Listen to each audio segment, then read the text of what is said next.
Seek them out and, as you admire them and feel the feelings of that, you are summoning it to you. If you see people who are overweight, do not observe them, but immediately switch your mind to the picture of you in your perfect body and feel it. You must feel good. You must feel good about you.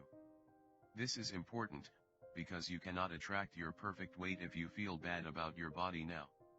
If you feel bad about your body, that is a powerful feeling, and you will continue to attract feeling bad about your body.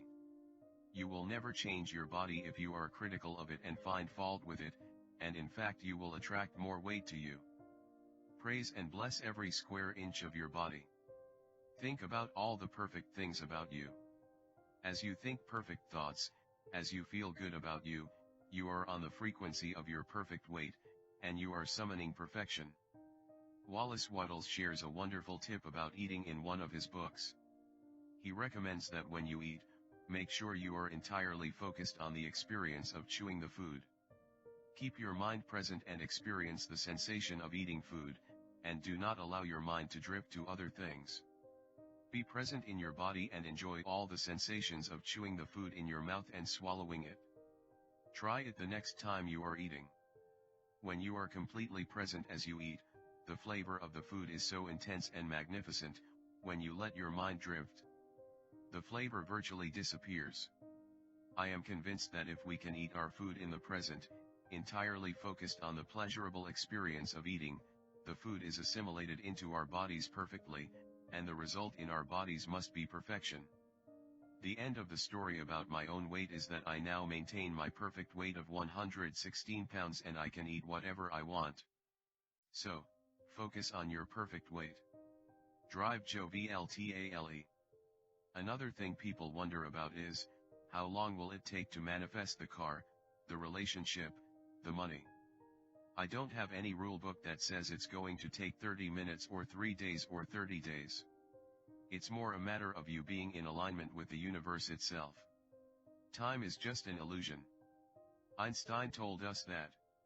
If this is the first time you have heard it, you may find it a hard concept to get your head around, because you see everything happening one thing after the other. What quantum physicists and Einstein tell us is that everything is happening simultaneously. If you can understand that there is no time, and accept that concept, then you will see that whatever you want in the future already exists. If everything is happening at the one time, then the parallel version of you with what you want already exists. It takes no time for the universe to manifest what you want. Any time delay you experience is due to your delay in getting to the place of believing, knowing, and feeling that you already have it. It is you getting yourself on the frequency of what you want. When you are on that frequency, then what you want will appear. Bob Doyle. Size is nothing to the universe. It is no more difficult to attract, on a scientific level, something that we consider huge to something that we consider infinitesimally small. The universe does everything with zero effort. The grass doesn't strain to grow. It's effortless. It's just this great design. It's all about what's going on in your mind. It's about what we put in place, saying, this is big, it's going to take some time. And, this is small. I'll give it an hour. Those are our rules that we define. There are no rules according to the universe. You provide the feelings of having it now, it will respond whatever it is. There is no time for the universe and there is no size for the universe. It is as easy to manifest $1 as it is to manifest $1 million. It is the same process, and the only reason why one may come faster and the other may take longer is because you thought that $1 million was a lot of money and that $1 was not very much. Bob Doyle. Some people have an easier time with little things, and so we sometimes say start with something small, like a cup of coffee. Make it your intention to attract a cup of coffee today. Bob Proctor. Hold an image of talking to an old friend that you haven't seen for a long time. Somehow or another somebody's going to start talking to you about that person. That person's going to phone you or you'll get a letter from her. Starting with something small is an easy way to experience the law of attraction with your own eyes. Let me share a story with you of a young man who did exactly that. He watched The Secret and he decided to start with something small. He created a picture of a feather in his mind and he made sure this feather was unique. He created particular markings on the feather so he would know without any doubt that if he saw this feather, it had come to him through his intentional use of the law of attraction. 2 days later, he was about to walk into a high-rise building on a street in New York City. He said he did not know why, but he just happened to look down. There at his feet, at the entrance to a high-rise building in New York City, was the feather. Not just any feather, but the exact feather he had imagined. It was identical to the picture he had created in his mind, with all of its unique markings. In that moment he knew, without a shred of doubt, that this was the law of attraction working in all its glory. He realized his amazing ability and power to attract something to himself through the power of his mind. With total faith, he has now moved on to creating much bigger things. David Schirmer, investment trainer, teacher, and wealth specialist. People are amazed at how I line up parking spaces. I've done this right from when I first understood The Secret. I would visualize a parking space exactly where I wanted it, and 95% of the time it would be there for me and I would just pull straight in. 5% of the time I'd have to wait just a minute or two, and the person would pull out and I'd pull in. I do that all the time. Now you might understand why a person who says, "I always get parking spaces," gets them. Or why a person who says, "I am really lucky, I win things all the time," wins one thing after another, all the time. These people expect it. Begin to expect great things, and as you do, you will create your life in advance. You can use the law of attraction to create your whole life in advance, right down to the next thing you are doing today. Prentice Mulford, a teacher whose writings share so many insights into the law of attraction and how to use it, demonstrates how important it is to think your day in advance. When you say to yourself, "I am going to have a pleasant visit or a pleasant journey," you are literally sending elements and forces ahead of your body that will arrange things to make your visit or journey pleasant. When before the visit or the journey or the shopping trip you are in a bad humor, or fearful or apprehensive of something unpleasant, you are sending unseen agencies ahead of you which will make some kind of unpleasantness. Our thoughts, or in other words, our state of mind, is ever at work fixing up things good or bad in advance. Prentice Mulford wrote those words in the 1870s. What a pioneer! You can see clearly how important it is to think in advance every event in every day. You will no doubt have experienced the opposite side of thinking your day in advance, and one of the repercussions of that is having to rush and hurry.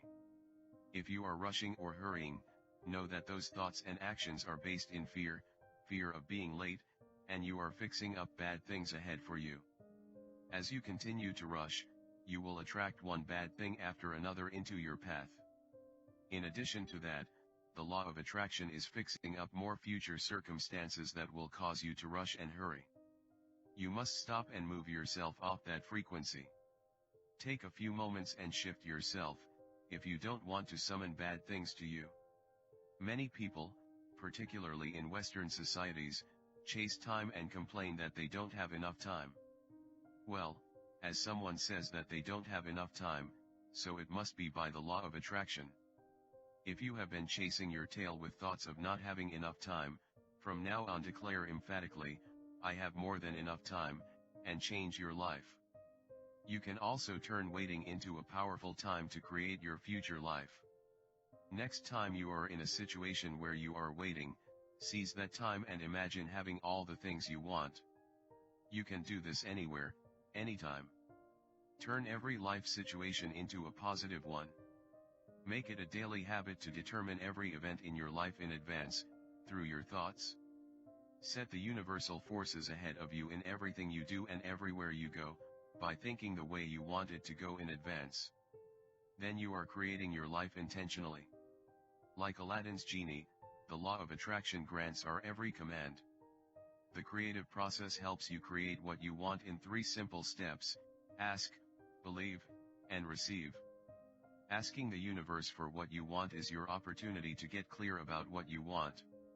As you get clear in your mind, you have asked. Believing involves acting, speaking, and thinking as though you have already received what you've asked for. When you emit the frequency of having received it, the law of attraction moves people, events, and circumstances for you to receive. Receiving involves feeling the way you will feel once your desire has manifested. Feeling good now puts you on the frequency of what you want. To lose weight, don't focus on losing weight. Instead, focus on your perfect weight. Feel the feelings of your perfect weight, and you will summon it to you. It takes no time for the universe to manifest what you want. It is as easy to manifest $1 as it is to manifest $1 million. Starting with something small, like a cup of coffee or parking spaces, is an easy way to experience the law of attraction in action. Powerfully intend to attract something small. As you experience the power you have to attract, you will move on to creating much bigger things. Create your day in advance by thinking the way you want it to go, and you will create your life intentionally. Drive Joe Vital. A lot of people feel stuck or imprisoned or confined by their current circumstances. Whatever your circumstances right now, that is only your current reality, and current reality will begin to change as a result of beginning to use the secret. Your current reality or your current life is a result of the thoughts you have been thinking. All of that will totally change as you begin to change your thoughts and your feelings. That a man can change himself, and master his own destiny is the conclusion of every mind who is wide awake to the power of right thought. 1866 to 1954. Lisa Nichols. When you want to change your circumstances, you must first change your thinking. Every time you look inside your mail expecting to see a bill, guess what? It'll be there. Each day you go out dreading the bill. You're never expecting anything great. You're thinking debt, you're expecting debt. So debt must show up so you won't think you're crazy. And every day you confirm your thought: is debt going to be there? Yes, debt's there. Is debt going to be there? Yes, debt's there. Is debt going to be there? Yes, debt's there. Why? Because you expected debt to be there. So it showed up, because the law of attraction is always being obedient to your thoughts. Do yourself a favor, expect a check. Expectation is a powerful attractive force, because it draws things to you. As Bob Proctor says, desire connects you with the thing desired and expectation draws it into your life. Expect the things you want and don't expect the things you don't want. What do you expect now? James Ray. Most people look at their current state of affairs and they say, this is who I am. That's not who you are. That's who you were. Let's say for instance that you don't have enough money in your bank account, or you don't have the relationship that you want, or your health and fitness aren't up to par. That's not who you are, that's the residual outcome of your past thoughts and actions. So, we're constantly living in this residual, if you will, of the thoughts and actions we've taken in the past. When you look at your current state of affairs and define yourself by that, then you doom yourself to have nothing more than the same in future. All that we are is a result of what we have thought. I would like to share a process with you that came from the great teacher Neville Goddard in a lecture he delivered in 1954, entitled The Pruning Shears of Revision. This process has had a profound effect on my life. Neville recommends at the end of every day, before you go to sleep, to think through the events of the day. If any events or moments did not go the way you wanted, replay them in your mind in a way that thrills you. As you recreate those events in your mind exactly as you want, you are cleaning up your frequency from the day and you are emitting a new signal and frequency for tomorrow. You have intentionally created new pictures for your future. It is never too late to change the pictures. Drive Joe Vital. What can you do right now to begin to turn your life around? The very first thing is to start making a list of things to be grateful for. This shifts your energy and starts to shift your thinking. Whereas before this exercise you might be focusing on what you don't have, your complaints, and your problems, you go in a different direction when you do this exercise. You start to be grateful for all the things that you feel good about. If it is a new thought to you that gratitude brings your whole mind into closer harmony with the creative energies of the universe, consider it well, and you will see that it is true. Marcy Shimoff. Gratitude is absolutely the way to bring more into your life. Powerful processes. Drive, John Gray. Psychologist, author, and international speaker. Every man knows that when his wife is appreciating him for the little things that he does, what does he want to do? He wants to do more. It's always about appreciation. It pulls things in. It attracts support. Drive, John DeMartini. Whatever we think about and thank about we bring about. James Ray. Gratitude has been such a powerful exercise for me. Every morning I get up and say thank you. Every morning, when my feet hit the floor, thank you. And then I start running through what I'm grateful for, as I'm brushing my teeth and doing the things I do in the morning. And I'm not just thinking about them and doing some rote routine. I'm putting it out there and I'm feeling the feelings of gratitude. The day we filmed James Ray sharing his powerful exercise of gratitude is one I will never forget. From that day on, I made James's process my life. Every morning, I do not get out bed until I have felt the feelings of gratitude for this brand new day and all I am grateful for in my life. Then as I get out of bed, when one foot touches the ground I say, thank, and you. As my second foot touches the ground. With each step I take on my way to the bath room, I say thank you. I continue to say and feel thank you as I am showering and getting ready. By the time I am ready for the day, I have said thank you hundreds of times. As I do this, I am powerfully creating my day and all that it will contain.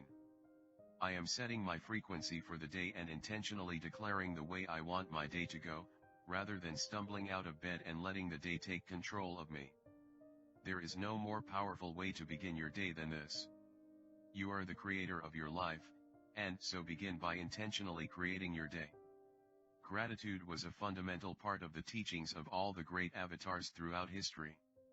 In the book that changed my life, The Science of Getting Rich, written by Wallace Wattles in 1910, gratitude is its longest chapter. Every teacher featured in The Secret uses gratitude as part of his or her day. Most of them begin their day with thoughts and feelings of gratitude. Joe Sugarman, a wonderful man and successful entrepreneur, watched the film The Secret and contacted me. He told me his favorite part was the gratitude process, and that his use of gratitude had contributed to all he had achieved in his life. With all the success Joe has attracted to himself, he continues to use gratitude every day, even for the smallest things. When he gets a parking space he always says and feels, thank you. Joe knows the power of gratitude and all it has brought to him, and so gratitude is his way of life. With all that I have read and with all that I have experienced in my own life using The Secret, the power of gratitude stands above